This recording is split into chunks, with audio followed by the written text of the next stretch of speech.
to 9 p.m. East African time. This is the Daily Report. Thank you very much for sticking around right here at TV47, your number one home of untold stories. Speaking of untold stories, we have a lot for you from right now all the way around 10:30 p.m. But first, the highlights.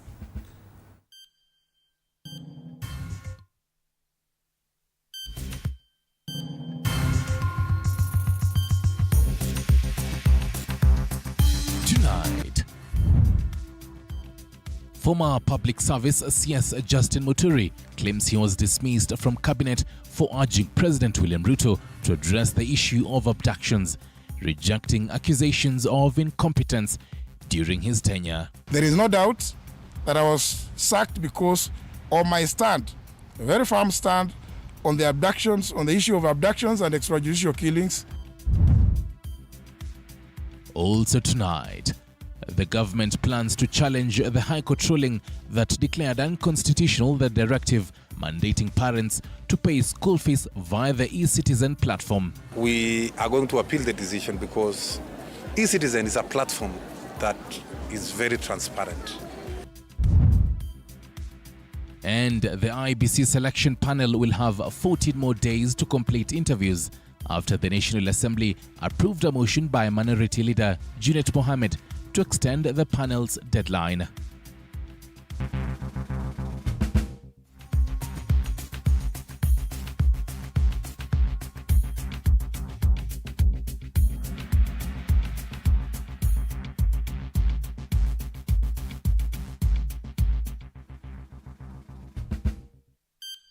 Ladies and gentlemen, karibu sana. This is a Daily Report. Roda Nyamai is on the sign language docket. My name is truly Stanley Iringite. Let's start off with matters. Former Public Service Cabinet Secretary, that is Justin Muturi, now says that he was fired from the cabinet for asking President William Ruto to address abductions. This dismissing claims that he was incompetent during his tenure in cabinet. And as Mike Kagwongo reports, the former Attorney General alleged that close allies of the president had been advocating for his resignation. Take a look.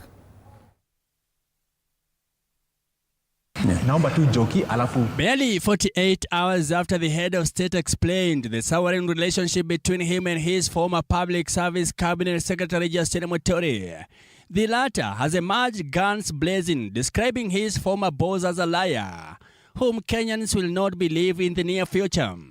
Muturi claiming in a statement here in Nairobi on Wednesday that his removal was related to his outspoken opposition to extrajudicial executions and kidnappings, which he says have troubled President William Ruto's government. There is no doubt that I was sacked because of my stand, a very firm stand on the abductions, on the issue of abductions and extrajudicial killings, and not because of the so-called absconding of cabinet meetings. During an interview on Monday evening, the head of state said, among other reasons, Muturi was dismissed after he absconded duty, missing 3 cabinet meetings as scheduled. Sasa hapo katikati akagoma kuja katika baraza la mawaziri. Sasa mimi nataka nikuulize wewe, ni mimi nimemfuta kazi ama ni yeye alijivuta kazi? In a quick rejoinder, Muturi disclosed that he was invited to the 3 cabinet meetings, but deliberately chose not to attend after he realized that none of the agendas involved extrajudicial killings. Instead, the former CS, who also once served as Attorney General, says he ended up writing 3 letters to the president, urging him to ensure that the issue was formally addressed in future cabinet discussions. I stated therein that I would not attend any other cabinet meetings until the issues of abductions and extrajudicial killings were listed as an agenda for discussion, debate, and resolution on the way forward. According to Muturi, if the goal was to silence him, then the government had dialed the wrong number. But I dare say this. If the intention was to silence me, unfortunately, they have dialed the wrong number. For I will never tire of fighting for the rights of the people of this republic. Comparing the accusations made on social media on the credibility of the head of state, the former CS said President Ruto had distorted the grounds for his dismissal. This as he alleged that close allies of the president had been advocating for his resignation or removal due to his firm's stance on extrajudicial killings matter. Mike Kagwango, TV47, Nairobi. Right, and meanwhile, the IEBC selection panel has been granted an additional 14 days to complete interviews for new commissioners. This extension follows the adoption of a motion in the National Assembly tabled by Minority Leader GOtv Mohammed. However, divisions have emerged within the Azimio la Umoja coalition over the process. Wiper Party leader Kalonzo Musyoka has criticized the extension, arguing that it does not align with the NADCO agreement. Meanwhile, ODM leader Raila Odinga maintains that the process is in line with the NADCO report. Paul Kirobi has more details. The unfolding drama surrounding the formation of a new Independent Electoral Boundaries Commission IEBC continues to intensify, with political leaders exchanging words over the perceived fairness of the final team that will be selected. On Wednesday, the National Assembly approved a motion allowing the IEBC selection panel to take up to 14 additional days to thoroughly vet candidates for the roles of chairperson and commissioners in a bid to fill vacancies within the commission. The decision coming after Wiper leader Kalonzo Musyoka raised concerns about alleged government plans to appoint individuals who could potentially manipulate the 2027 elections. Musyoka's accusations have led to a heated response from Raila Odinga's team, with ODM Secretary General Edwin Sifuna defending the process. The ODM Secretary General assured the public that the recruitment is being carried out according to the guidelines of the National Dialogue Committee NADCO report. Kenyans are fully aware that the inordinate delay in commencing this exercise was due to the failure to resolve the nomination of the Wiper representative to the selection panel. Following the support of ODM, both at the PPLC and in court, including affidavits sworn by our very own GOtv Mohammed here, Wiper got its rightful slot, and as we speak, Wiper's nominee to the panel, Koki Muli. Funa further revealing that one of the candidates on the shortlist from the commission is Kalonzo's own advisor. On Tuesday, leaders within the Azimio coalition, including Kalonzo Musyoka, People's Liberation Party leader Martha Karua, and DAPK leader Eugene Wamalwa, criticized the current IEBC recruitment process, arguing that it has gone against the foundational principles of NADCO. Let us see the product they come up with. And you know, the principle of consultation and concurrence will apply at the level when they have forwarded the 9 names to the president. In response, the leader of minority in the National Assembly, GOtv Mohammed, filed a motion to extend the selection panel's deadline by another 14 days. GOtv said that the recruitment must uphold constitutional principles such as regional balance, youth representation, and overall inclusivity, while also aiming to complete the process within the official working days and hours as much as possible. Paul Kirobi, TV47, Nairobi. Thank you, Paul, for that. Now, still on matters politics to the Mount Kenya region, President William Ruto is intensifying his efforts to win over Mount Kenya residents as he continues his development tour in the region. Despite concerns about his popularity in the area, the president has been making numerous promises to locals, emphasizing that unity is key to unlocking the country's full potential. His visit comes just a day after he kicked off his regional tour. Chichi Josephine brings us more on this. Kuja kufungua rasmi jengo hili.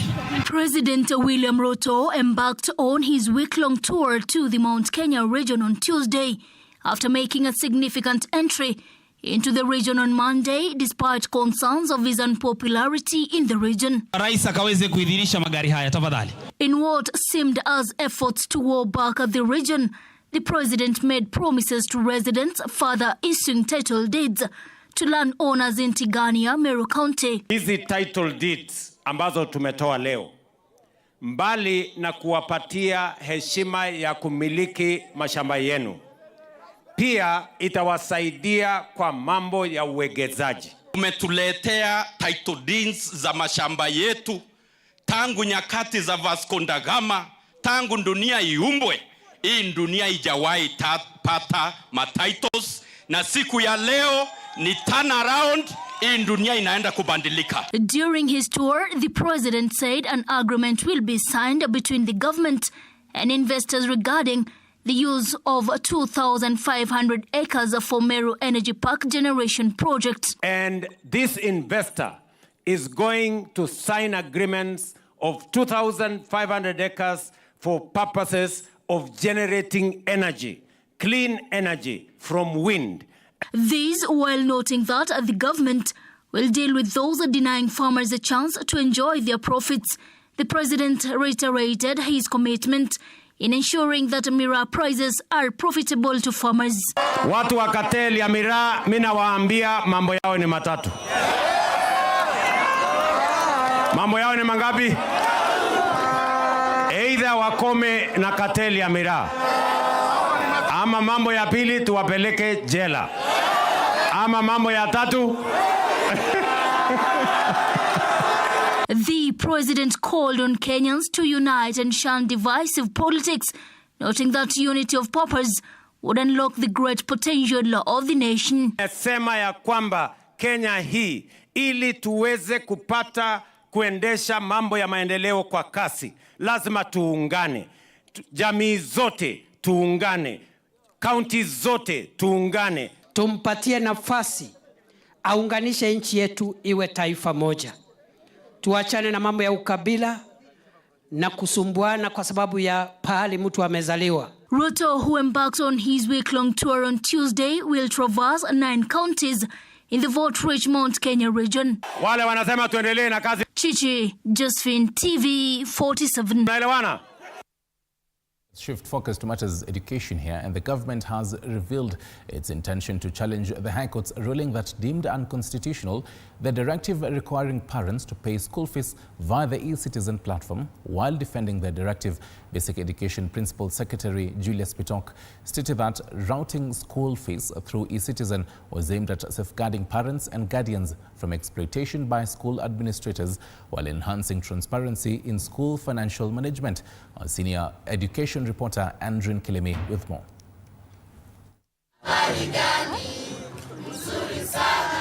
Following the court ruling that declared unconstitutional the payment of school fees via the e-Citizen platform, the government has now announced its plans to appeal the ruling. Speaking early Wednesday, Basic Education Principal Secretary Julius Bitok explained that the move was meant to protect parents and guardians from exploitation by school heads and promote transparency in schools' accounts.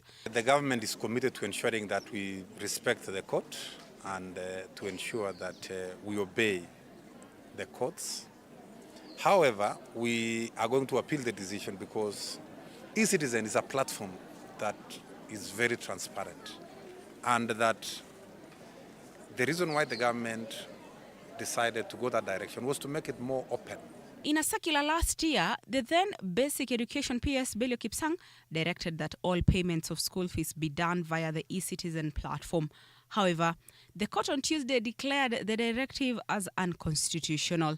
In his ruling Tuesday, Justice Chacha Mwita said the implementation lacked sufficient public participation and stakeholder involvement. The court further questioned the integrity and transparency of the e-Citizen platform, noting that it is unclear who collects the funds and where they are deposited. Meanwhile, the Ministry of Education is racing against time to gather public input on varsity funding days after the court declared the way for President Ruto's university funding model. Education CS Julius Ogamba insisted that the new model will ensure equity and fairness, enabling learners from all socio-economic backgrounds to access education with ease. We are going to ensure that no student is left behind. In fact, the truth of the matter is that when the funding model had challenges, we had discussions with the universities and we agreed that no student would be sent away or no student would not do the exams until we process the issues of appeals. He at the same time warned school principals against holding students' certificates, saying it is against Kenyan law to hold crucial documents regardless of not clearing their fee. Andrin Kilemi, TV47.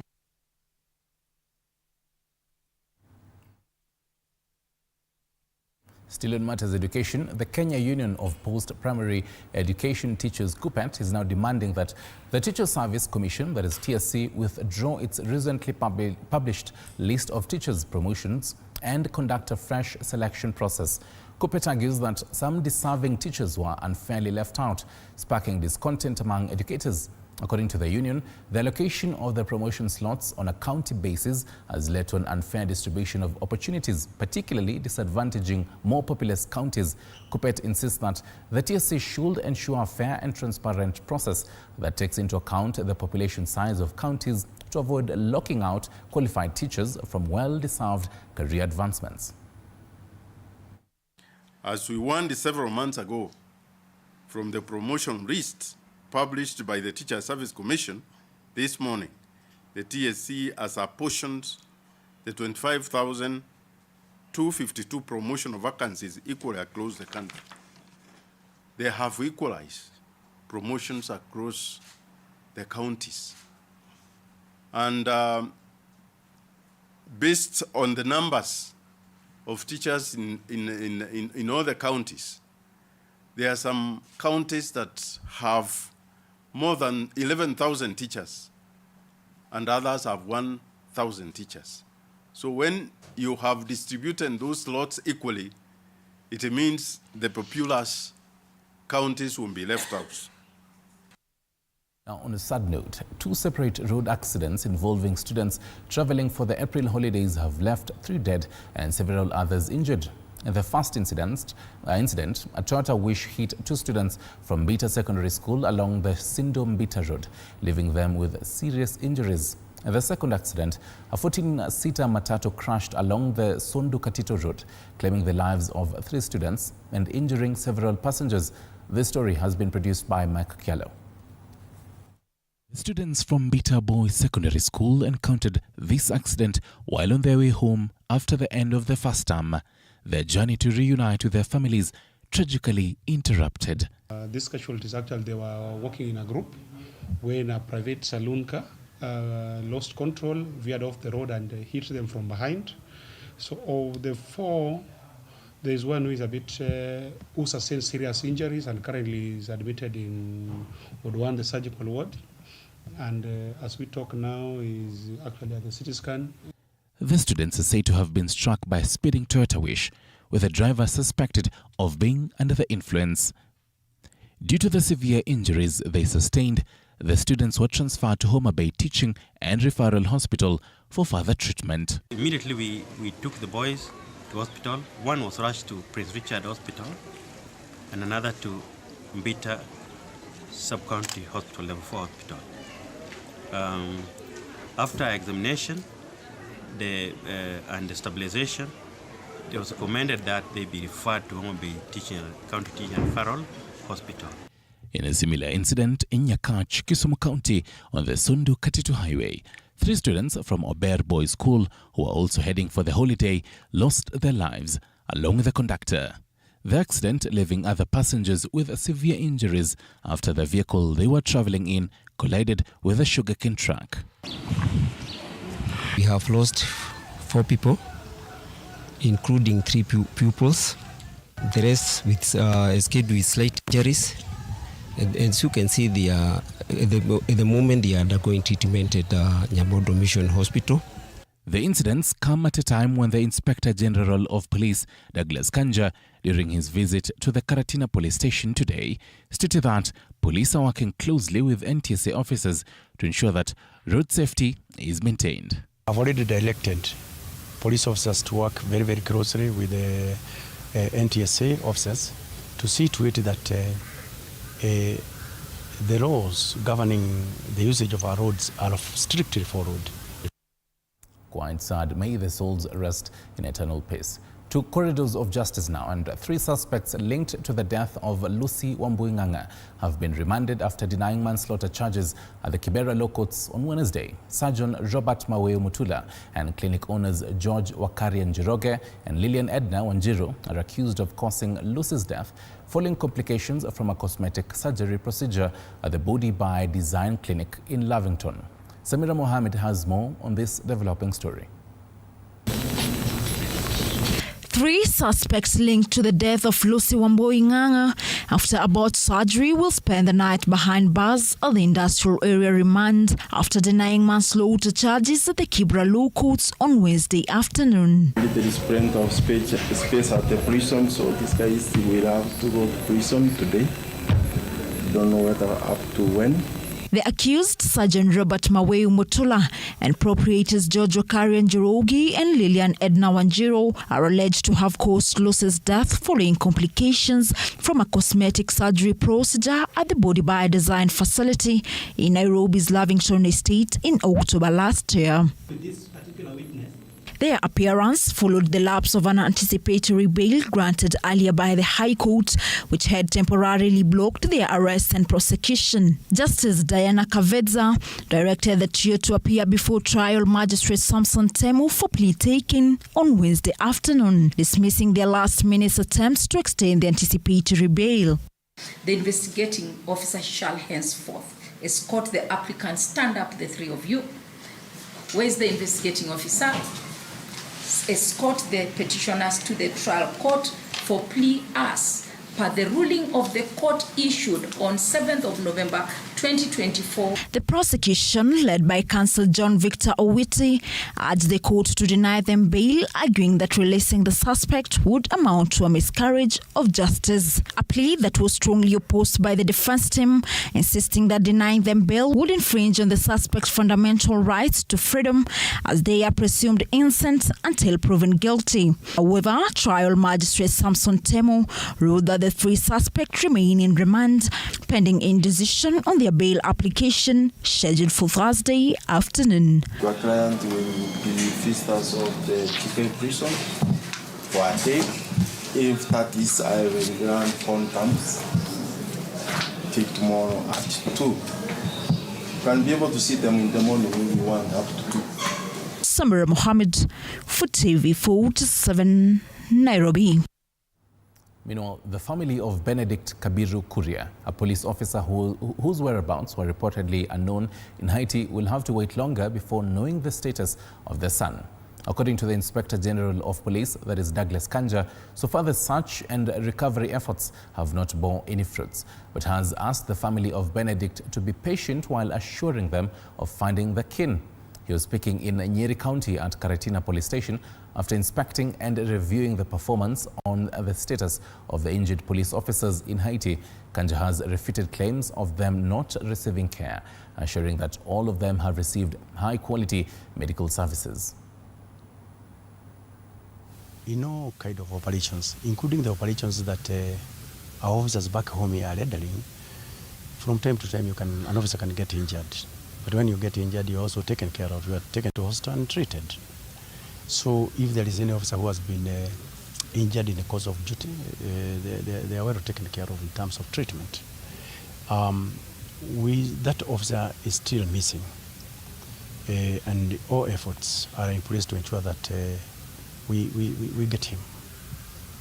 We get the missing officer. And we want to promise the family of the missing officers that we are doing everything possible to get him back as soon as possible. Thank you very much.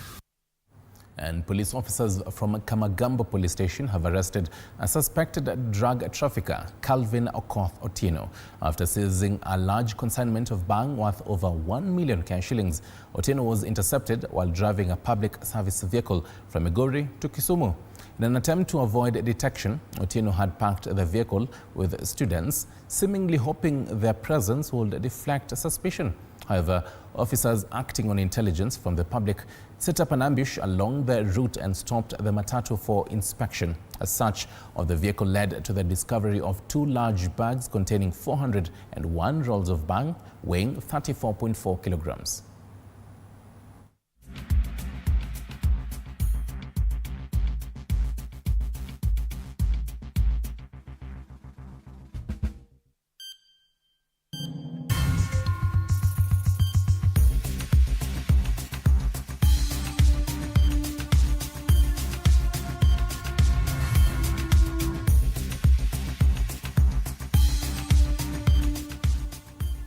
And meanwhile, George Oduor, a longtime aide to former Prime Minister Raila Odinga, has passed away at Nairobi West Hospital after a 2-week hospitalization. Oduor was a familiar figure in Kenyan politics, often seen alongside Raila Odinga at public events and political engagements. His close association with the family, or rather with the former PM, spanned many years, making him a well-known name in political circles.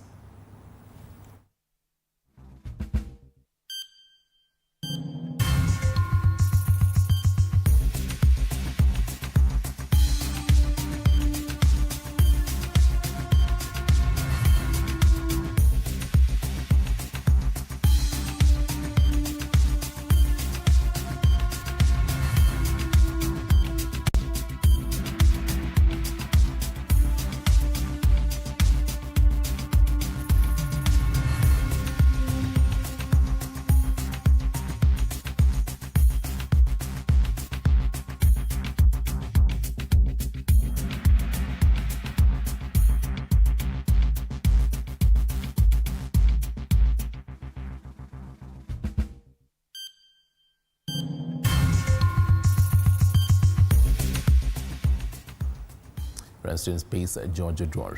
Meanwhile, it matters education here, and a delegation from the German embassy visited Mount Kenya University, MKU, to gain insights into its collaboration with the Hochschule Koblenz University of Applied Sciences in Germany. The visit follows implementation of a German training program aimed at addressing the shortage of skilled professionals in Germany. During the visit, Germany's Deputy Ambassador praised MKU's nursing apprenticeship program, encouraging students to enroll in the German language training initiative as Germany continues to seek more skilled workers. Mount Kenya University's Deputy Vice Chancellor, Marceline Kamande, stated that the university is actively seeking additional job opportunities as enrollment in the program increases. So that we can scale up this process of getting people to German, overcoming the bottleneck of language training, or but it will pay off. And I think you are already here at the University of each being. Caroline. Hi, Caroline. By preparing University Koblenz and University Mount Kenya University have been struggling a lot to get this done, but now it's really working very well, and we can learn a lot from this cooperation, also for other efforts to get Kenyan talents into the German labor market. So we are very proud of having this project, and we are happy to continue it. Even as we continue interacting with you as an embassy, we didn't want to take advantage of what the country has also been doing in terms of promoting the partnership between Kenya and German, and we want to actually leverage on that with the as we continue this program, quite enriching for us as a university. So even as we continue getting more and more exposures, one of the things that we are looking forward as a university is even to be able to run what are the other opportunities that our students can get in being able to work with German. Definitely some great stuff there for you as a young person when you want to upskill. We're taking a short break. Remember our conversation tonight, we are talking about former Chief Justice David Maraga, former Cabinet Minister in the docket of Interior, Fred Matiangi. These are two leaders in the South Nyanza who are seeking the presidency team. We're definitely going to be analyzing this whole bit. Don't go too far.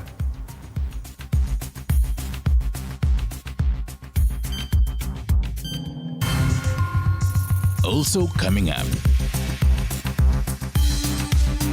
Tonight, we focus on two prominent figures who could be contenders for the top seat in 2027. Former Chief Justice David Maraga and former Interior CS Fred Matiangi. While both have made significant contributions to Kenya's political landscape, their ideologies differ. Join us as we analyze their potential influence on the nation's political future.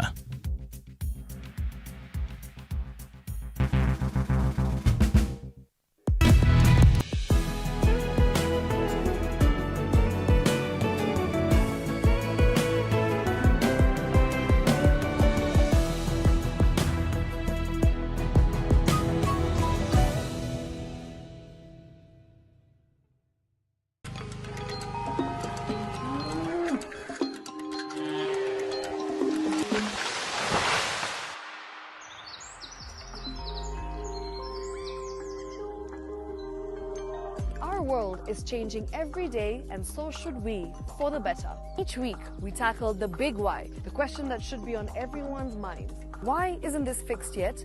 Deforestation, global warming, and the adverse effects of climate change. The future isn't just something that we inherit, it's something that we create. Join us on The Green Fix as we tell the stories of those who refuse to give up.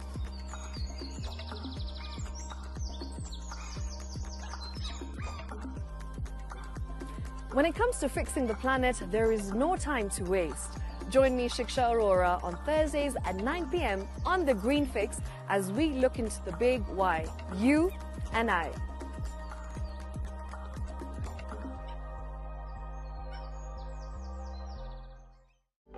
For comprehensive information and education on your health, Body Garage is here.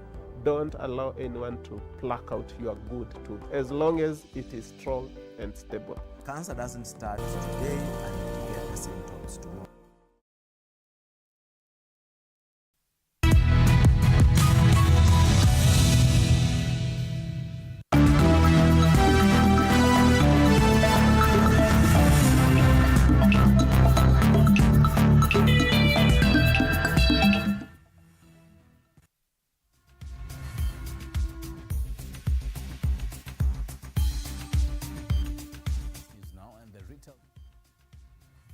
Truck has raised concerns over the rising cost of doing business, warning that it poses a major threat to the growth of the retail sector. CEO Wambui Mbarire is urging the government to intervene, particularly in harmonizing county-level charges on goods and branded vehicles, which she says are becoming excessive.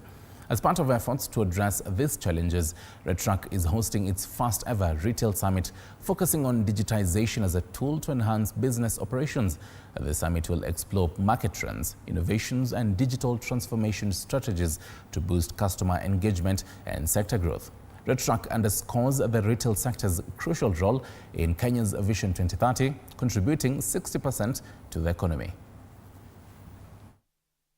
Being faced with various different charges, there's different city council rates for different districts. And what I'd love is if government could come together and really simplify the licenses, create a greater level of unification such that we're able to get a single business permit which covers everything.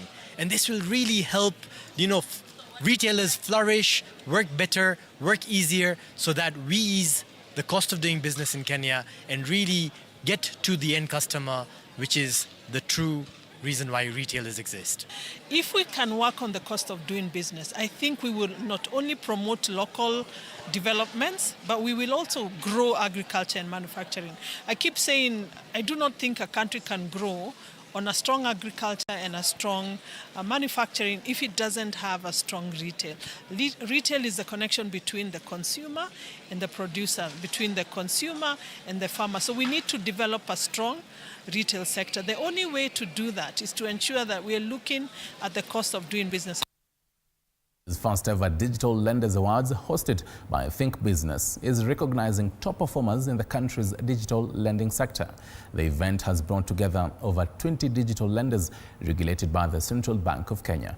The awards, featuring 12 categories, are based on financial audits, customer surveys, and expert assessments. The selection process, including feedback from over 10,000 borrowers, security testing, and on-site evaluations of shortlisted lenders. Only CBK-licensed digital credit providers were eligible, with a focus on transparency, security, and customer satisfaction in Kenya's rapidly evolving digital lending space. The default is the main thing here, because economy is not doing that well. There are challenges. How we have encountered this is we are focusing on salaried persons only. Salaried persons. Salaried persons, the default is much less. We are having a default rate of 5 to 6% maximum. The government sector, I can say like the government support to the digital lenders are quite, we can say like quite good compared to some other country. And Visa is transitioning from contactless payment technology to tokenization as digital payments continue to evolve to meet growing security and convenience demands. The newly appointed Visa country manager, that is John Njoroge, says this transition is a top priority in his new role. Visa is focusing on identifying growth opportunities and enhancing security while increasing client engagement and revenue across the region.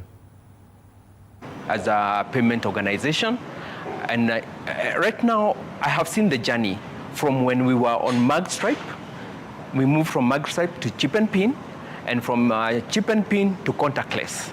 Now the next big thing is tokenization, and I'm really, really glad that I'm here to see the next big thing. Into our partners internally as invaluable. So I'm very excited for the leadership he's going to demonstrate, the energy he's going to bring to the team, and how he's going to help us move the business forward.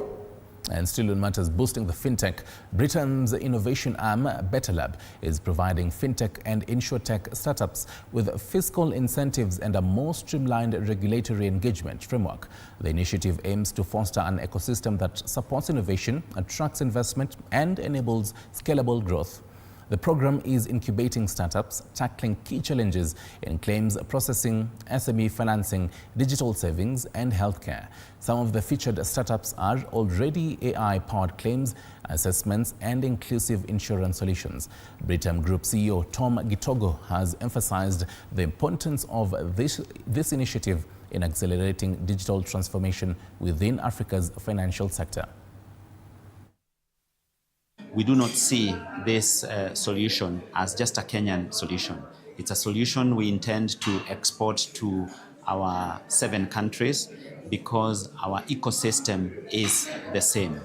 Our economic development is at the same level in terms of reliance on youth without enough formal jobs to answer to the question of the more than half a million graduates that our universities churn out every year. Because for a long time, the last 1 year as we engaged with startups, they lacked a place where they could co-create, they lacked a place where they could interact and spend time together and also with the Britam community in building their solutions. So this And to the coastal region, the tourism sector has significantly improved this year since it was shaken by the COVID-19 pandemic. This growth is attributed to the increasing number of tourists visiting the country aboard cruise ships. According to the Ministry of Tourism, in collaboration with the Kenya Tourism Board, that is KTB, the Crystal Symphony cruise ship, which docked yesterday morning and departed this evening, marked the end of the ships in this season, which has registered 6 cruise ships. The over 800 tourists on board concluded the visit today after touring various destinations in the country. They expressed the excitement about being in Kenya and experiencing firsthand what they had only read or heard about. I must say that my expectations were met, and I'm glad I came. But the history is phenomenal, and I'm glad that I'm able to come here. And I'm proud to be here. I'm proud to be with my people. So we want to thank everybody for the hospitality. And like I said, we'll be back. KTB and KPA will be at the sea trade this year, generally to look at a lot of information that will lead us towards making sure that Kenya is itinerated for the next session. Now, one of the things is that we don't just focus on the numbers of cruise tourism. We are focusing at the livelihoods that it changes. We are focusing at the economic impact and also the global standing of Kenya in terms of having international vessels on the port of Mombasa. Kama wa Kenya tunasema ni baraka kubwa kwa sababu imeweza kuinua uchumi wetu, kwa sababu sio wale tu ambao wako katika ile sekta, lakini hata wale ambao pia wako kando ya sekta utakuta kwamba wanaweza ama wanafaidika katika hii sekta.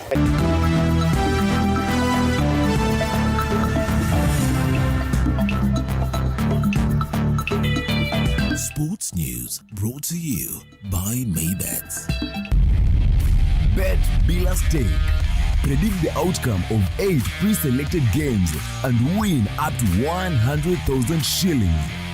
Only at maybets.com.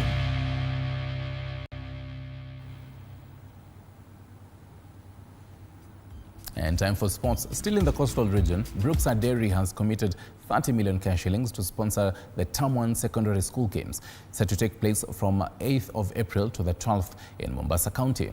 Of the total sponsorship, 21.5 million cash shillings will go directly towards kitting players, providing trophies and issuing certificates. The remaining funds will cover logistics, including venue branding. The annual championship has attracted over 3,000 participants competing in various sports, including rugby, basketball, swimming, athletics, handball, and hockey. Winners from this event will earn a chance to represent Kenya as the East Africa Secondary Schools Sports Association Games in August. I wish to announce that this year, Brookside Dairy has put in a total sponsorship sum of Kenya shillings 30 million to support the games. We shall be making a direct support to KSSA of 21.5 million for kitting all the players, provision of trophies and certificates, with the balance of the sum being used to finance other logistics of the games, such as venue branding. With such partnerships, we are laying a strong foundation for the future of our young athletes and the broader education sector. And as we do that, I also want to add that from Saturday this week, all our teams will be moving to Mombasa for this competition. We'll start the championship with training of all the referees to make sure that they are aligned with the new rules and also checking their competency. That is from Saturday for 3 days until Monday. Meanwhile, former Sports Principal Secretary Engineer Peter Tum earlier today handed over the State Department of Sports to incoming PS Elijah Mwangi in a ceremony graced by Sports Cabinet Secretary Salim Vuria. The new Principal Secretary, Elijah Mwangi, has vowed to play a key part in nurturing young talents in the grassroots level in a bid to make sports an economic activity in the country and no longer just a recreational activity. The change comes just ahead of the upcoming African Nations Championships set to be co-hosted by Kenya, Uganda and Tanzania later this year in August. Meanwhile, Peter Tum set to take over his next assignment as the ambassador to the Democratic Republic of Congo, which is subject to parliamentary approval. As part of your priority, to ensure that all federations comply with the law. All federations should be able now to be open, transparent, and accountable. You will bear us witness that I have presided over a team that has really worked very hard. And therefore, mine is just to wish you good luck, success, because at the end of the day, with the team that I told you you have, it will not be a problem for you to continue delivering for this country. Look into the aspect of sports. It is our responsibility as a government to tap into those talents, nurture them, and at the end of the day, sports can be seen as an employment creator and as an industry rather than the recreation activity that it has been. And therefore, with our CS here, with your team, it will be our responsibility to ensure that what our president has put forward as his vision for the youth is realized. And to the game of kings and queens, Royal Nairobi Golf Club's elite amateur John Legirma shot a round of 67 on round 3 of the Sunshine Development Tour, East Africa Swing Qualifying School Tournament, for 4 under par on the day and 6 under par 207 for the tournament. His round was the joint lowest of the tournament, being held at the Great Rift Valley Golf Resort, seeing him return to the summit with a 4-shot lead going into the final round.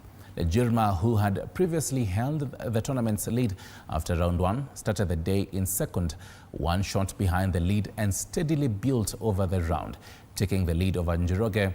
The final day of action will tee off tomorrow, 7:30 a.m., with the overall winner of the tournament walking away with 180,000 Kenyan shillings from the total pass of 1 million Kenyan shillings.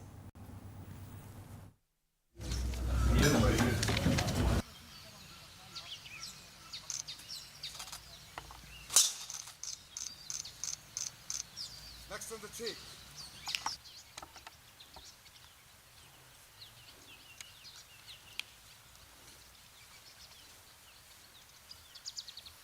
Yesterday was a bit of a grind, but coming in today, I felt more in control of my game. Stuck to my strategy, made better decisions on the course. The parts decided to fall at some point. think it's all in my head because, I mean, few holes, that's where I'm dropping. And like I said, it's all in my head. So coming in tomorrow, I'll approach it positively and hopefully I'll score. Kiwanja iko mzuri, tumecheza mzuri, nimefurahia kwa sababu nimemiss pata nyingine ndogo kama ya Kenya Open kidogo sana. Ingekuwa -3 lakini sawa, hii golf iko mzuri. Sasa nimefurahia, tapambana kesho. But 12 jana nilipiga pitching wedge, sasa nikachukua 9 soft, nikapiga nikapata bogey. Sasa hapo ndio nimeniconvince kidogo, lakini mchezo ya leo nimefurahia. Say was good. My game plan was better. My shots was good. Tried all my best to play well, but I did it. Yeah, I can say my putting today was my weapon.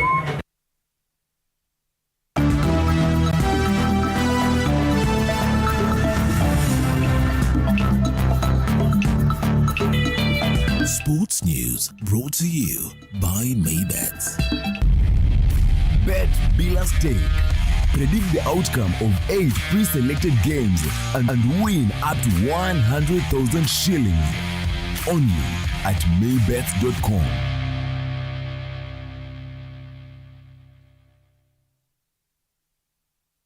All right, thank you very much for staying with us from the whole news to sports and now to our main conversation. In case you're just joining us right now, we promised to be giving you this conversation about, from the whole South Nyanza, the politics coming out of there. Former Chief Justice David Maraga, former Interior Cabinet Secretary Fred Matiangi, both leaders eyeing the top seat for 2027 elections. But then, how will they maneuver this murky political world? Or basically getting into all that. Our guests are in studio. But then, before and even before I actually introduce them, let's listen in to, first of all, former CJ David Maraga and Jubilee Secretary General Kioni on what they had to say about these political changes. Elections, we will talk about those things later. We are going to, we are talking, I told you, we are talking with people. It is, at the end of the day, you know, the choice is the people's choice. If you asked me, I will tell you, I mean, I'm the right one. The other one would also say it's the right one. At the end of the day, it is the people who will decide. I mean, just relax, wait. I mean, in due course, you will make up your mind yourself whether or not I'm a state project. Raila Amolo Odinga alikuwa amepatiwa 1.3 million votes kupitia Jubilee.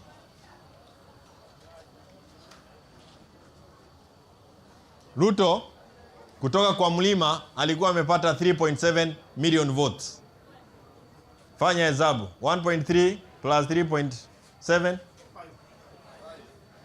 ngapi? 5 million votes. Hizo wamezitoa wakasema hawataki. 5 million votes. Na zimeingia kwa Matiangi. Right, Dismas Bukua, he's a political risk analyst joining us this evening. Thank you very much for making time. As well as Ishmael Nyuribo, he's an advocate and a governance analyst. Thank you very much, sir, for making time. Gentlemen, you've heard from the horse's mouth. Well, we didn't get to hear from Matiangi himself. We'll be getting into his loud silence in a few, but then the sentiments. And there's a question that was thrown to former CJ, David Maraga. I'll start with you on that one. Being asked, are you a state project? And then he gave his response, which we've had. What are your thoughts on this, even for both? So that's the first one. What are your thoughts on, are both Matiangi and Maraga a state project? And if so, if it is true, what kind of effect does that have on the country's politics? Well, first of all, it would be erroneous to brand anybody as a state project. Because I think if you meet the constitutional requirements to run for any position in Kenya, you should come out and demonstrate your capacity and competence to run for an elective seat. And also it's erroneous to say that you're having two candidates from South Nyanza. Again, anybody who is qualified in Kenya. So you'd rather look at Kenyans who are qualified to run for the position of president in Kenya, and then go the extra mile and ask one fundamental question. What do they bring to the table? Okay. Like, for instance, the former Chief Justice Maraga has indicated that is a unique selling proposition is the respect of the rule of law and order. And he says people can trust his decision-making capacity. And he's been doing town halls across, he started doing town hall meetings, trying to popularize his candidature. But it appears that his candidature has not gained sufficient momentum if you compare to Dr. Fred Matiangi. As you indicated earlier on, there is a loud silence coming from Dr. Fred Matiangi's quarters, apart from Jeremiah Kioni, who seems to be giving some numbers which appear to be slightly voodoo. Because, you know, the way he's just throwing the numbers, one is not very sure of what he's talking about. But again, now one needs also to look at who is Dr. Fred Matiangi? What does he bring to the table? Now, when you look at Dr. Fred Matiangi, when the current president, William Samoei Ruto, had trouble with the President Kenyatta, then Matiangi was given a huge responsibility. He was essentially the chair of the entire cabinet outside President Kenyatta. And during those 5 years, he demonstrated that he can actually run the nation. And people who followed governance said that he did a very good job. But he has not come out to give us a strategic narrative. In applied political communication, if you're running for any political office, you must develop a strategic narrative and tell people, this is where Kenya is, this is where Kenya needs to be, and this is what I'm going to do to take it to the next level. Actually, a strategic narrative is some sort of a quick MBA program, because when you're running a company, you know you're at point A, you need to go to point B. What do you need to do? Has former CJ curated that strategic narrative that you're talking about? No, he has not done that. When it comes to the table, all he tells us... None of them have been able to. Yeah, you see, for Maraga, he comes, he says, trust me, I'll do this. And then he says that I'm a man with guts, that I was among the first judges across the world to nullify a presidential election. And he tells us, you can tell us you can take my word to the bank. But for Dr. Matiangi, he has not yet come out to speak. So people don't know. In fact, as we speak, people don't know whether Dr. Matiangi is actually running or not. Because the person who's been declaring his candidature is Jeremiah Kioni, Richard Onyonka, and a number of MPs from Western Kenya. So it's high time for Dr. Matiangi to come out and pronounce himself and say, I'm running for president, and this is my unique selling proposition. This is my strategic narrative. If he doesn't do that, he'll discover that time has run, and he'll come as a late runner, and then he may not achieve a lot of ground. And you're able, that's the thing, the dockets that they held, both of them, for former CJ, you're the leader of the judiciary, for former Interior Cabinet Minister Fred Matiangi, in the executive as well, but then now transitioning into politics.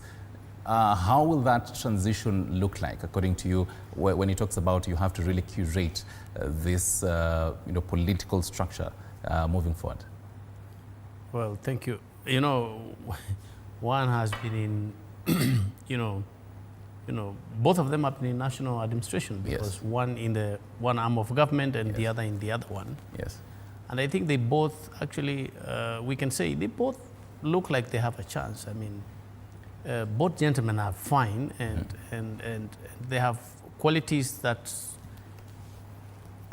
some converge somewhere, others are parallel to each other in terms of qualities, but good qualities either way for both of them. I mean, when one is seen as a stricture, as a stickler to the rule of law, the other one is seen as a ruthless disciplinarian on governance issues.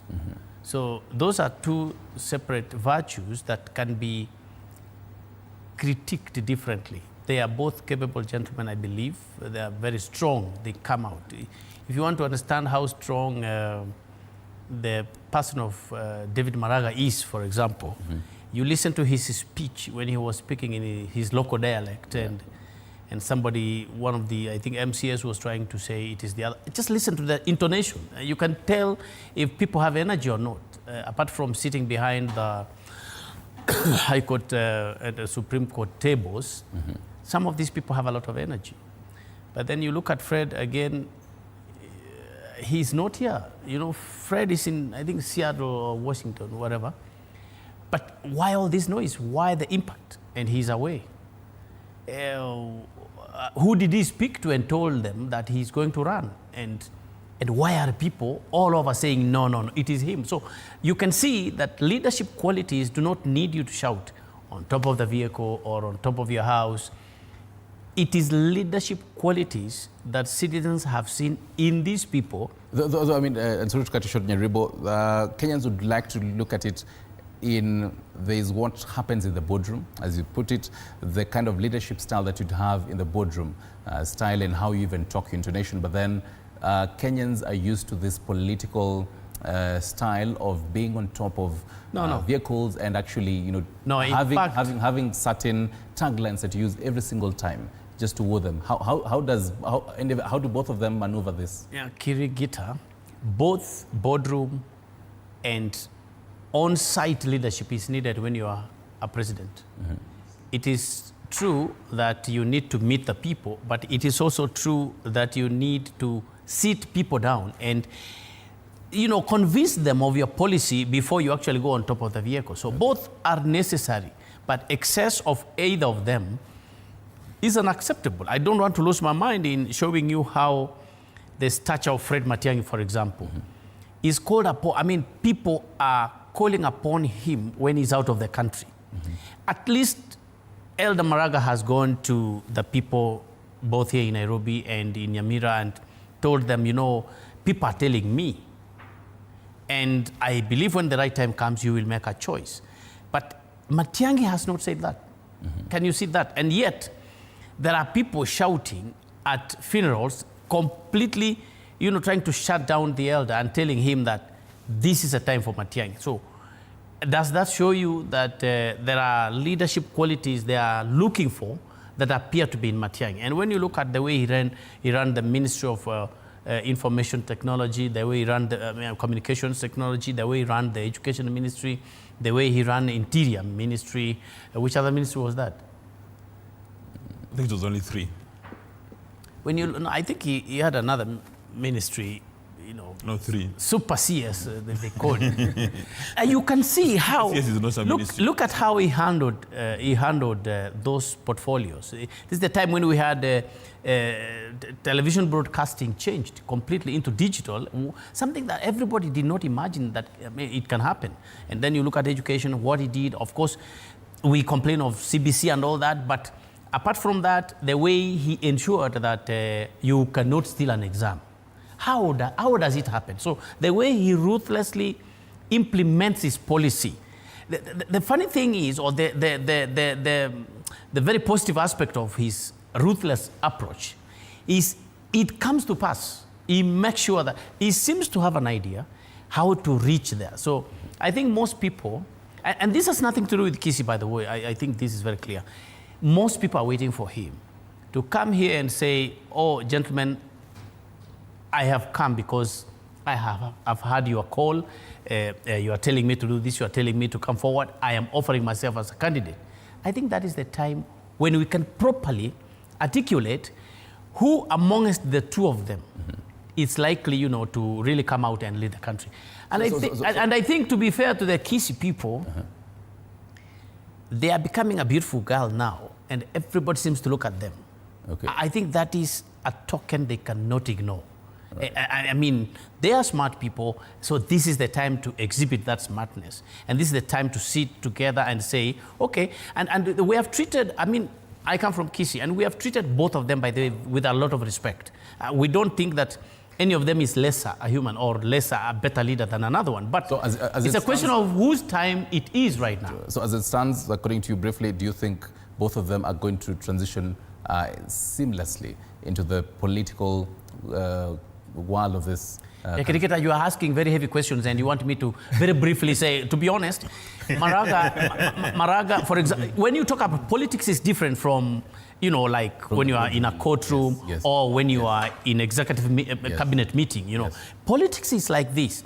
When you were Chief Justice, you nullified elections of a gentleman who comes from my area. That is a debt you have to pay. At least you have to do a bit of explaining. How could you hate our son so much? You nullified him. I mean, it may not sound well, but politics is not even anything sound anyway. It's not reasonable. I mean, you can see people, this Nyeri governor was saying, I don't want to see Ruto. Now, yesterday he was saying, akaribishwe sana hapa Nyeri. So politics is different. So you may have nullified elections and you may be very independent and you may have set the judiciary into, you know, independence and people trusted you. When it comes to politics, the mamas below the table are like, but he nullified our son's elections. Now, when you come to Matiangi, he's not flawless either.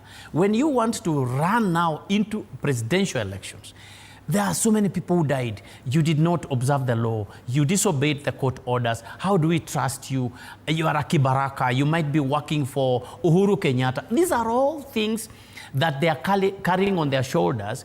And this time, unfortunately, if both of them come out as presidential candidates, there will be nothing like you are in a better cloth or you are clean or not.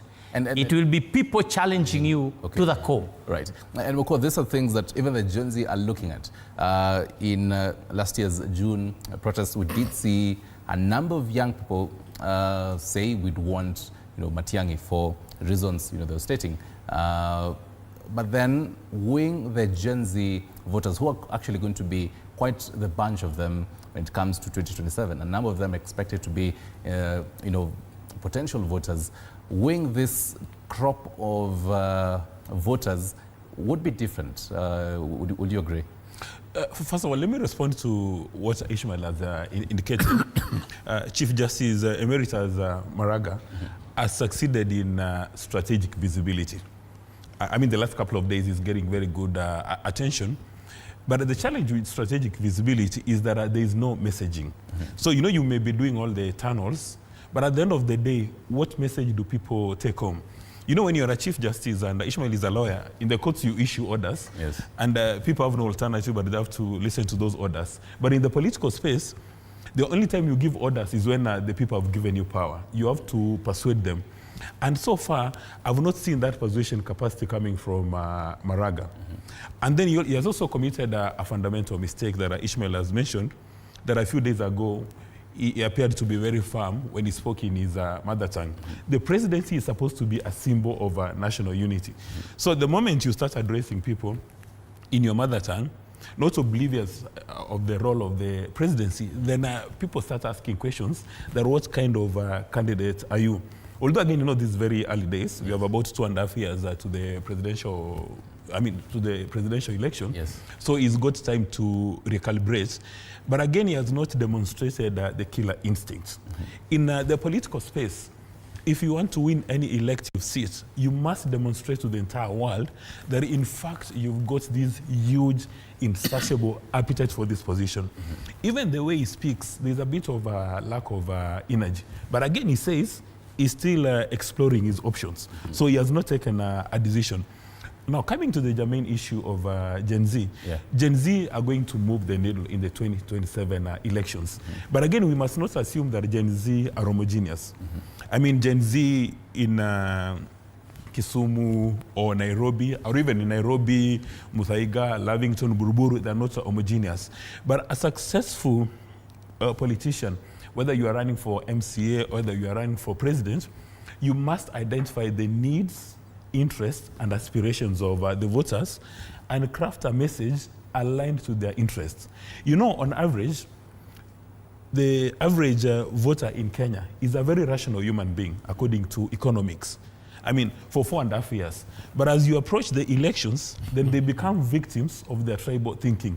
I mean, you recall during the Gen Z demonstrations, there were demonstrations almost everywhere in Kenya. But as soon as Mr. Raila Odinga said that he is donating a number of experts to join the administration, people from his stronghold said they're not doing mandamanos anymore. And when people asked them, so what is the deal here? They said, you guys calm down. We have donated some experts to this administration. You remember Gen Z were complaining about the state of the economy. They said, no, wait a minute. Mbadi is now the CS for finance. Give him time to turn around the economy. And it seems that Kenyans are victims of the Stockholm syndrome. The majority of us are falling in love with our captors, that we really embrace them. That is why when Mr. Raila Odinga pronounces himself, his word is as good as law. That is when former President Kenyatta pronounces himself, his word is as good as law, even for President Ruto. In fact, this conversation would even be more interesting if we say assuming that President Ruto is not in the equation, former President Kenyatta is not in the equation, and maybe Mr. Raila Odinga and maybe Mr. Rigathi Gachagua, how would these candidates fare on their own? But at the end of the day, as we really approach these elections, anybody who wants to run for this political office must come up with a strategic communication anchored on research and data.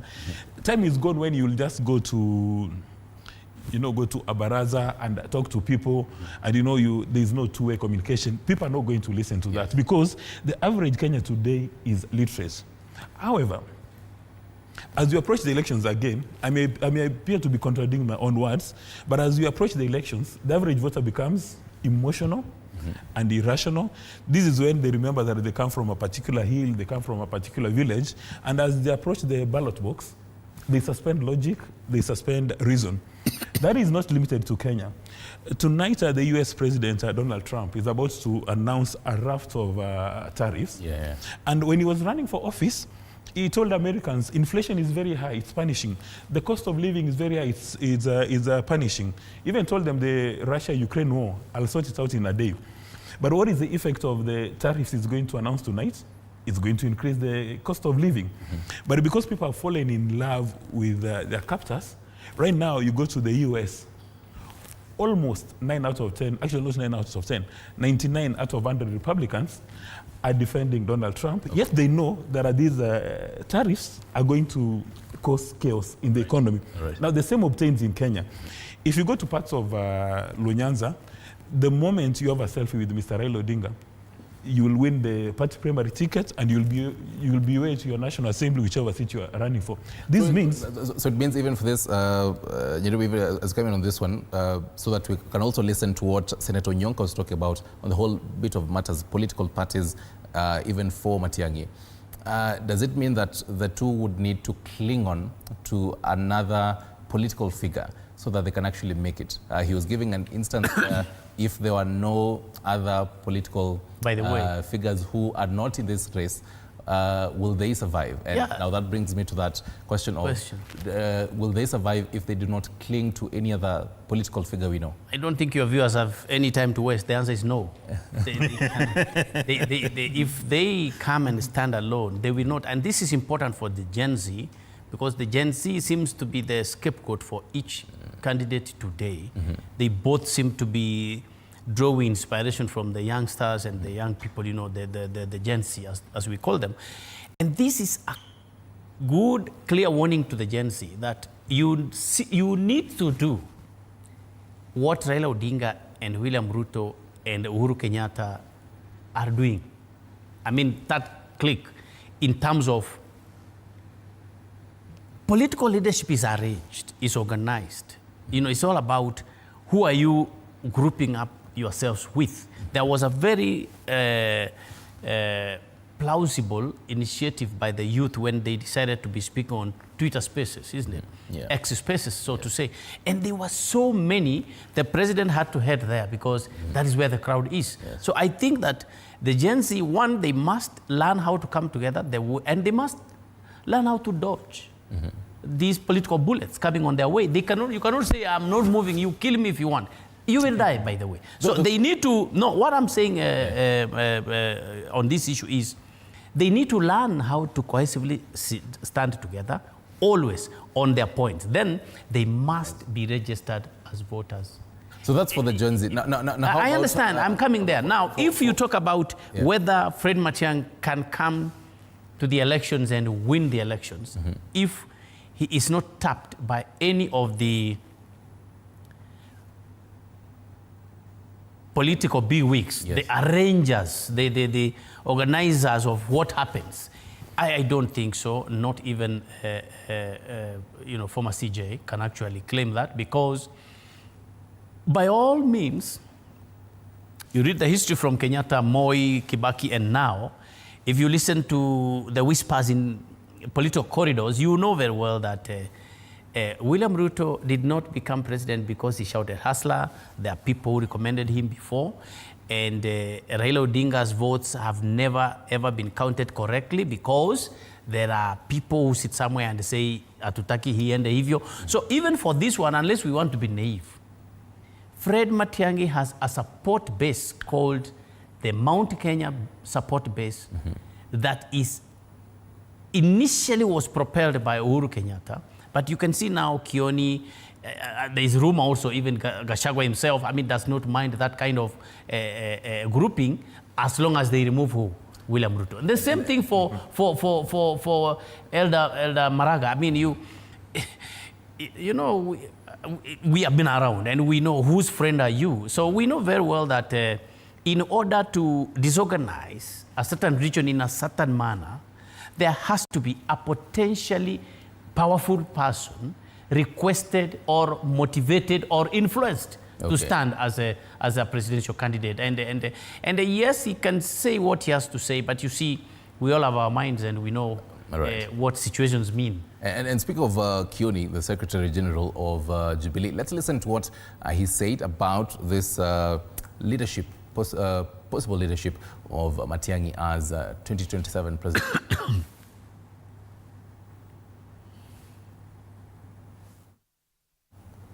Right. Requesting the Jeremiah Kioni's soundbite, speaking regarding this particular matter of Fred Matiangi to be the 2027 presidential bid. Raila Amolo Odinga alikuwa amepatiwa 1.3 million votes kupitia Jubilee.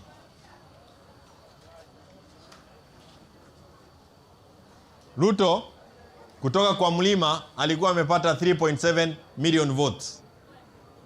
Fanya hesabu, 1.3 plus 3.7 ngapi? 5 million votes. Hizo wamezitoa wakasema hawataki. 5 million votes na zimeingia kwa Matiangi. Right. We can also get Senator Onyonka's soundbite regarding the same matters, political parties, if you have that. Politics is based on arrangements and programs where political parties negotiate for what they take to their counties and areas. We have decided that as a community and as Kenyans, we are also going to set up our own political party. We are going to produce our own candidate who will negotiate with the president and all the other people who are running for political office in this country. And that candidate is none other Fred Okengo Matiangi. Right, gentlemen, Kisii Senator, talking about a new political formation being made, and I'll start with you on this one.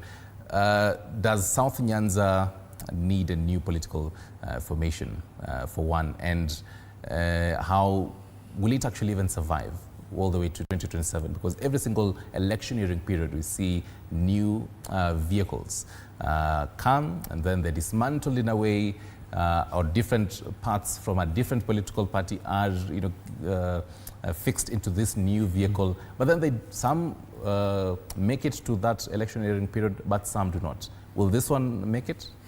Well, at this stage, it would be very naive of any politician to start thinking about a political party. My last check, we've got about 90 political parties in Kenya. And the tragedy is that our political parties in Kenya are no more than a special purpose vehicle just for winning an election. I mean, you remember during the administration, when we were gaining independence, we had KANU and KADU. Later on, there was a merger. And then President Jomo Kenyatta did not pay attention to political parties, but President Moi paid huge attention to KANU, and KANU became very strong. Now, it appears in the Kenyan political space that our political leaders are actually more powerful than our political parties. That is why, if you start paying attention to a political party today, you'll be shooting in the dark. We are not in the US where you can say these are Republican Party or these are Democrats, or in the UK you have Labour or Conservatives. Yeah. In Kenya, on average, the person behind the political party is more powerful. I mean, if you remove Mr. Raila Odinga from ODM today, ODM is going to collapse. If you remove President Kenyatta from Jubilee, Jubilee is going to be a shell. In fact, when Jeremiah Kioni speaks, I'll not pay any premium attention to what he's talking about till the owner of the political party speaks. Okay. If you're talking about UDA, if President Ruto has not spoken, if Musalia Mudavadi has not spoken, if Wetangula has not spoken, then any other person speaking, you do not pay premium attention. That is something we need to run away from, because part of the reason why we don't have free, fair, and credible party primaries is because the party leaders have got overbearing influence. You know, in many parts of Kenya, if you come from, say, Rift Valley, and you are in UDA, the moment you win the party primaries, whether they are free, fair, and credible, probability of you winning the seat is extremely high. And this is something that experts in governance need to pay very strong attention. Because then the moment you go to the National Assembly, the person who has a blank check is actually your party leader. Because if you disobey your party leader, then you are indirectly communicating to him, and most of them are men, you are directly communicating to him that you are not interested in the next general election. Like right now, there are so many people within the ODM who have already been blacklisted. Within UDA, within Ford Kenya, who have been blacklisted, so that during the next election, again, they have to look for a very powerful political personality. And that region that both of them come from, the South Nyanza, is a stronghold of Orange Democratic Movement, ODM.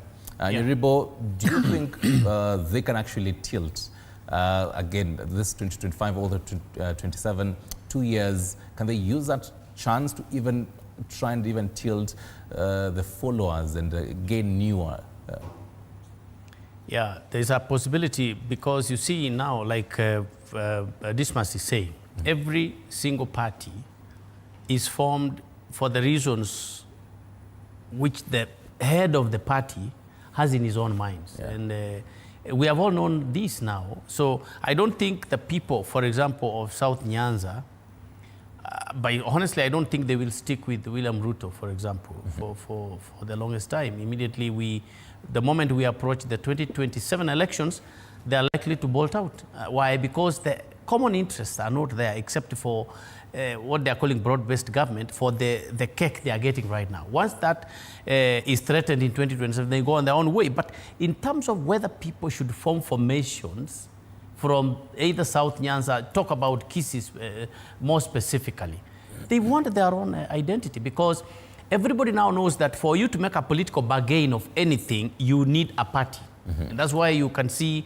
while, you know, the likes of Fred Matiangi are being, you know, prodded up by the central region, they are saying, irrespective of that, we don't want to go and just say we are in Jubilee. They want to form their own formation. If you look, like ODM, clearly it was in Azimio.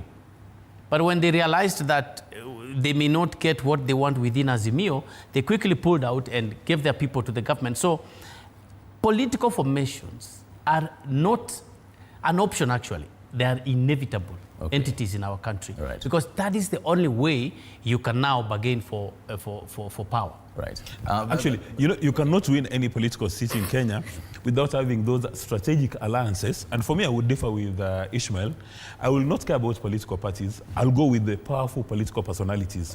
Because I mean, Raila Odinga today can abandon ODM and he creates a party called United Kenya, and everybody will follow him to United Kenya. So you are better, safer, if you align yourself with these powerful political personalities. Gentlemen and viewer, we sampled a few feedback from people, particularly in that region, in the South Nyanza, in Kisii. Let's listen to what some of them say. You can always also chime in on our numbers. 0793 267 279 is our WhatsApp number. What do you think about this effect, the Matiangi Maraga effect? Let's listen in, then we come back.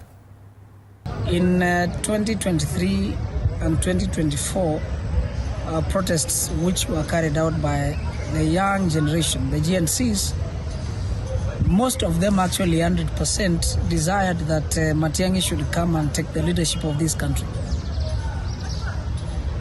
Secondly, then that time Maraga was just at home, had retired honorably as a former CJ. Now it is incumbent of these foundations that I want to say Maraga should actually calm his nerves and become a legal advisor and an advisor generally to Matiangi, because most of the population in the country, I have traveled almost 17 counties, and we meet the citizens of this country desiring and agitating for the Matiangi presidency. Hapa kuna kujezwa kisiasa. Maraga awachane mambo ya siasa. Maraga awachane mambo ya siasa. Sisi kama Wakisii tumemwambia wache mambo ya siasa kabisa. Kwa sababu ya nini? Former Chief Justice Maraga alisikia na amesikia hii sauti severally kwamba Matiangi atasimama upresident come 2027. Yeye ametokea wapi sahi? Sisi ni Nyamira, sisi tutasupport mtu mwenye ambaye mtu wengine wamemsupport. Hatutaki malumbano, kila mwanasiasa akisimama anasema Matiangi Maraga, hapana. Tunataka watu wawili wakalishwe chini, waongeleshwe na amani ikuwe Kisii. Right, that is some sentiments of what people in that region are saying. Kisii as well as Nyamira. Gentlemen, you've listened to them, and some notable elements are cropping up. Some we have discussed so far, but some that I'd like us to venture into right now. And the last lady talks about a unity, sort of. Even the first gentleman talking about Maraga should be legal advisor of Matiangi. This seemingly showing that both of them should work together in you know, you as a legal advisor, I as a presidential advisor. I'll start with you on this one. Can both of them work together? If so, what kind of effect will that have even in this region and in the country at large? Well, as far as I see it, the more the merrier. Anybody in Kenya who's qualified to run for president, come out. So if you get 20 guys from one community, you get 100 guys from one community, please come out in truckloads, come to the marketplace and present your ideas. Now, the person who is going to win is the one who is going to have a strategic narrative which is aligned to the voters' selfish interest. So like what the lady has suggested there, in my view, that is a complete waste of time. She has no capacity to say that go sit down and unite. I mean, is this a seat reserved for the community? As Adam Kaichini, then you give us one candidate? No. I mean, it only happens during the election of the Pope, where the cardinals go to a room and they're told, you give us a name, you're not going to come out. So anybody who's qualified, let Kenyans be spoiled for choice so that we can look at all the candidates. We look up at the lineup, then we say, this is the best matrix. And then Ishmael has, with alacrity, has suggested that President Ruto is going to lose South Nyanza. It's very early in the day, and I fear that his crystal ball is probably broken. It's very early in the day to just start saying that this region is going to bolt, this region is going to bolt. You know, part of what the broad-based government is doing is President Ruto is actually disrupting the status quo. Okay. Like, for instance, for the first time in Homa Bay, I mean, if you speak to the Honorable Peter Kaluma, he would tell you he's been an MP for Homa Bay Town for about 12, 13 years. But it's only because the president said he's going to Homa Bay for Madaraka Day. Now they're seeing tarmac roads. Okay. At the end of it all, they're going to have 130 kilometers of tarmac road. Right. So with this kind of disruptive development taking place, it's very easy to move the thinking of voters. However, again, as some other voters have demonstrated, they may not vote for you because of meritocracy. You've got so many members of the National Assembly who've gone the extra mile to deliver amazing results in their constituencies or in the elective areas. But as you approach the elections, you say, nimewaletea barabara ya lami, they tell you, chukua peleka kwako nyumbani. That is why you need to study the psychology of the Kenyan voter. Like, for instance, when you approach the 2027 election, okay, a good politician will seek to understand what are the core issues that are making people have sleepless nights. Right. You know, you look at the demography, you don't even need to align or appreciate what the people want. You just develop a clever messaging. Right. That is why this election, as we said, is going to be won on data and messaging. Right. Now, you know what my brother is saying, just if I may respond to that. Now Kenyans are smart. You're not taking any road to nobody. People know their rights. There is a national treasury. There is this much money. There is what goes to the counties. We need development. It does not, you see, the biggest problem happening currently as the president goes to regions and he says, I'm bringing this road, I'm doing this. It is none of his business, really, honestly. I mean, it is the business of Minister of Roads to ensure they announce which roads are being built where. But we are used to this mindset of if a person becomes president, he will bring A, B, C to us. No, this is wrong, actually. And now the Gen Z are fully aware that the tokens you are saying you are going to give us this, you are going to give us that, you are going to increase, good health services within our region. This is constitutional. It's mandatory on the leadership to ensure that our regions are developing. So to give people, to give people what belongs to them, and then start to say, we will bring this, we will give you that. Gen Z is aware that, and that's where you find people like Matiangi actually. The way they come out, like, really, this kind of nonsense should not exist. That's what Gen Z are looking for. But somebody coming to tell you, I'm going to make a road over here, and I'm going to make sure here there's a dispensary. Why are you even saying it? And you saw Matiangi when he was Minister of Education. He could go to a school and immediately implement whatever he needed to implement. He did not speak about it. So today we see people telling you, we will bring that, we will do ABC. That is wrong, actually. If you look at proper governance, that's extremely, it's unlawful to do that. Right. I'm banning to make That's actually bribing. Your last comments, both of you. I'll start with you, Muko. Your last comments for both of them. Hopefully they're listening in tonight. Hopefully the people are listening in tonight and they're writing notes from your wise words for both of you. What kind of, you've definitely been talking about both of them curating a political strategy for right now all the way to 2027, if they're actually going to be on the ballot. How should this political strategy look like? Well, again, this shouldn't be limited to these two candidates. Anybody who wants to run for any elective seat in Kenya, starting from MCA to the president, first of all, you must identify the needs, interests, and aspiration of your potential voters and craft a message aligned to their selfish interests. That works in theory, because we are told in economics, every human being works for his selfish interest. But when you come to real politics, there are people, in fact, it's the same Dr. Matiangi who warned Kenyans during the last election. There are people who have presented themselves for political office, others are members of Wash, others are thugs, and all these kind of things.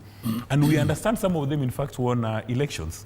So people go to vote, they know that this gentleman is he doesn't respect the rule of law and order, but they still vote for him. Muturi. Now, Ishmael has raised a very fundamental issue. In theory, the National Assembly distributes the national cake, and then nobody can influence it. But when you go to practice, the people who come with the initial budget estimates is the National Treasury. These issues then are discussed at the cabinet level. Which has the cabinet? It's the president, and the president's word influences what is done at the National Treasury. When these things go to the National Assembly, because of party whipping, majority of the members of the National Assembly will pass almost word to word. There will be very minimal movement of resources. That is why, if you go to regions in Kenya that have had presidents, and you look at the economic outcomes, they are far superior. There are so many people in Kenya who say, they don't know what power is all about because they don't know what power is all about. But there are parts of Kenya where you go, in fact, without naming names because you could get into trouble. There's one county in Kenya which has got probably 50% of the universities in Kenya, 50% of national schools, and 50% of healthcare. Why? Because you've had national leaders coming from that particular part of the world. Right. Nyuribo, briefly. That is exactly what you are trying to change. I think you can see people, in the former regime who had power to do anything funny or messy. They chose not to do it. And you can see then we have a current leadership. I have had leaders themselves say there's a way we manage the election. So we can tell from what we have seen what is wheat and chaff, who can lead and who cannot lead. And I think the two gentlemen, it is too early in time to besmirk any one of them. They are capable, they can sell their agenda. But I think Kenyans are tending to lean towards the kind of philosophy and stability and strict leadership and proper governance they saw in Fred Matiangi. All right. Thank you very much, gentlemen. Ishmael Nyuribo, he's an advocate as well as a governance analyst, and Dismas Mukua, he's a political risk analyst. Thank you very much, gentlemen. as we have this conversation, former Chief Justice David Maraga, former Interior Cabinet Secretary Fred Matiangi, both of these gentlemen, as they prepare, and even to tell us their way forward, they're going to be held in high pedestal by Kenyans. We wait to see how this will shape up, and we're going to be right here with you as TV47 to give you all these political formations and how things shape up. I'm yours truly, Stanley Nyerungita. Roda Nyamai has been on the Sun Language Docket. Have yourself a wonderful Wednesday evening.